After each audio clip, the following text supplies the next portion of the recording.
एकदा पाहिला, डोक्यात कैद केला, बाहेर येऊन नीट पेपर फोडला. ना व्हॉट्सॲप, ना टेलिग्राम, ना मोबाईल. पाठांतर क्वीन प्राध्यापिका. पुरावे आणायचे कुठून? मनीषा मांढरेने सीबीआयलाही घाम फोडला. नीट पेपरफुटी प्रकरणात सीबीआयनं शिवराज मोटेगावकर, पी.व्ही. कुलकर्णीसह अनेकांना अटक केली आहे. आपल्या अत्याधुनिक यंत्राद्वारे आणि चौकशींच्या फंड्यांद्वारे सगळ्याचा भांडाफोड केला आहे. मात्र या सगळ्यात एक आरोपी असा आहे ज्यानं सीबीआयलाही घाम फोडलाय. या आरोपीचं नाव प्राध्यापिका असणाऱ्या मनीषा मांढरे. मांढरेंच्या बुद्धीपुढे सीबीआय अधिकाऱ्यांचीही बुद्धी बंद झाली आहे. कारण जिथं आजच्या युगात सगळे मोबाईल, सोशल मीडियाच्या जगात जगतायत, या प्रकरणात पेपर पुरवण्यात आणि फोडण्यातही याचाच वापर झाला. मात्र मनीषा मांढरे याला अपवाद आहेत. कारण एकदा एक गोष्ट पाहिली व वाचली की मांढरेंच्या मेंदूवर ती छापली जाते. आणि त्यानंतर त्यांनी जे केलं ते भयाण होतं. जिथे इतर आरोपींचे मोबाईल चॅट, टेलिग्राम, व्हॉट्सॲपवरचे मेसेज असे पुरावे सापडले, तसा कुठलाच पुरावा मांढरेंचा सापडत नाही आहे. त्यामुळेच प्रश्न पडतो, मनीषा मांढरे हे रसायन आहे तरी काय? त्यांनी नीटचा पेपर फोडला तरी कसा? चाणक्याची बुद्धी असणाऱ्या मांढरेंमध्ये रावण कसा संचारला? सीबीआय पुढं त्या कशा अडचण ठरत आहेत? आणि सीबीआय अधिकारी पुढे काय करू शकतात? याच सगळ्या प्रश्नांची उत्तरं जाणून घेण्यासाठी हा व्हिडिओ शेवटपर्यंत पहा आणि टाइम्स नाऊ मराठीला लाईक, फॉलो आणि सबस्क्राईब करा. नीट पेपर फुटी प्रकरणात आता रोज नवे धक्कादायक खुलासे समोर येत आहेत. या प्रकरणात अटक झालेल्या प्राध्यापिका मनीषा मांढरे यांच्याबाबत समोर आलेली माहिती तपास यंत्रणांनाही हादरवणारी आहे. सीबीआयच्या तपासानुसार हा संपूर्ण कट अतिशय नियोजनबद्ध पद्धतीने रचण्यात आला. या कटाचा सूत्रधार म्हणून शिवराज मोटेगावकर याचं नाव समोर आलं. मोटेगावकर सध्या सीबीआयच्या ताब्यात आहे. त्याने आपल्या संपर्कांचा आणि आर्थिक ताकदीचा वापर करत NTA प्रश्नपत्रिका तयार करणाऱ्या पॅनलपर्यंत पोहोच मिळवल्याचा आरोप आहे. तपासात समोर आलेल्या माहितीनुसार पी.व्ही. कुलकर्णी यांना केमिस्ट्रीच्या प्रश्नपत्रिकेवर काम देण्यात आलं, तर मनीषा मांढरे यांच्याकडे बायोलॉजीच्या प्रश्नपत्रिकेची जबाबदारी होती.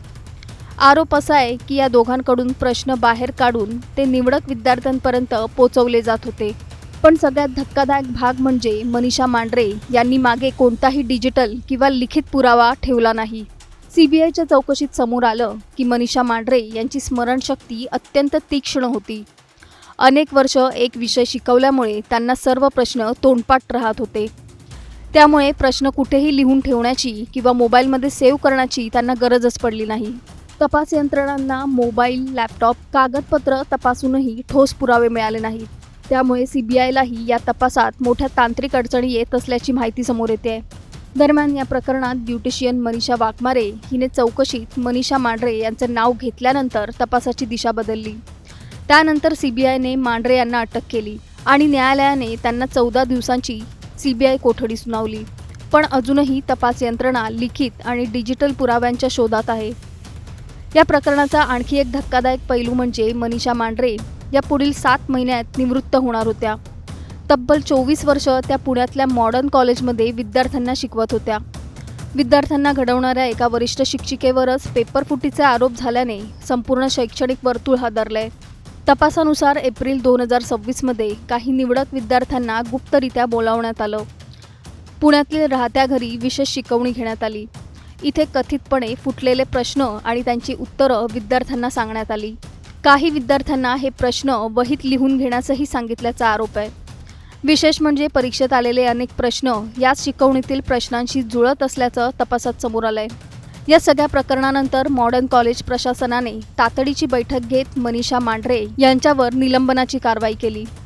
एकेकाळी तज्ज्ञ प्राध्यापिका म्हणून ओळखल्या जाणाऱ्या शिक्षिकेचे नाव आता देशातील सर्वात मोठ्या पेपरफुटी प्रकरणात घेतलं जात आहे. पण या संपूर्ण प्रकरणात अजूनही अनेक प्रश्न अनुत्तरित आहेत. जर कोणताही पुरावा नाही तर सत्य बाहेर येणार कसं? फक्त स्मरणशक्तीच्या जोरावर इतका मोठा पेपरफुटीचा कट रचला गेला का? तपास जसजसा पुढे जातोय तसतशी नवी नावं समोर येत आहेत आणि त्यामुळे हा घोटाळा आणखी खोल असल्याची शक्यता व्यक्त केली जाते. CBI आता प्रत्येक लिंक जोडण्याचा प्रयत्न करते.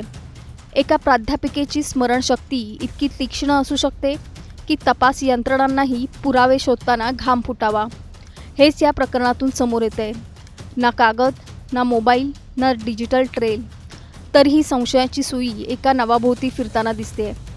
पण आता सर्वात मोठा प्रश्न असा की ही फक्त विलक्षण स्मरणशक्ती होती की पुरावे मागे न राहावेत म्हणून आखलेली अत्यंत हुशार योजना. तुम्हाला काय वाटतं? अशा प्रकारच्या पेपरफुटीमागे अजून मोठं रॅकेट असू शकतं का? तुमचं मत आम्हाला कमेंटमध्ये नक्की सांगा आणि चॅनलला सबस्क्राईब करा.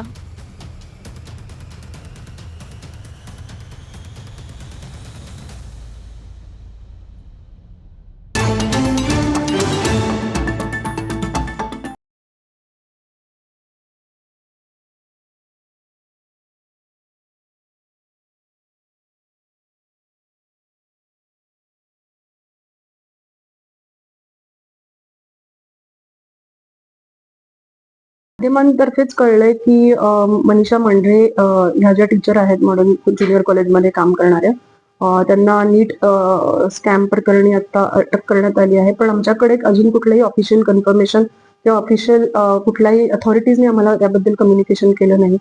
पण हे 24 वर्ष गेली मनीषा मांढरे आमच्याकडे ज्युनियर टीचर म्हणून ज्युनियर कॉलेजला सिनियर टीचर म्हणून काम करतात. बायोलॉजीच्या त्या टीचर आहेत. नीट च्या परीक्षेच्या संदर्भात माझ्याकडे जी माहिती आहे त्याप्रमाणे NTA आणि त्या ह्या गोपनीयतेच्या नियमांप्रमाणे काम करतात आणि त्यांचं 5-6 वर्ष झाली त्या NTA बरोबर असोसिएटेड आहेत आणि क्लॉज ऑफ कॉन्फिडेन्शियलिटी प्रमाणे डायरेक्ट NTA आणि टीचर असं कम्युनिकेशन असतं. त्यामुळे आम्हाला त्या कुठे जातात पेपर सेटिंगला किंवा काय त्यांची प्रोसेस आहे याबद्दलची कल्पना ऍज अ कॉलेज म्हणून आम्हाला नक्कीच नाही. सर, प्रकरण प्रचंड मोठं आहे, सेन्सिटिव्ह आहे. त्याप्रमाणे आम्हाला ज्या प्रकारे ऑफिशियल कम्युनिकेशन झाल्या आमच्या स्कूल एज्युकेशनच्या लॉ प्रमाणे, कारण ज्युनियर कॉलेज आहे त्यामुळे स्कूल एज्युकेशनचे नियम त्याला ऍप्लिकेबल आहेत, त्याप्रमाणे आम्ही लगेच जी काही लिगल कारवाई आहे ती त्वरित करू.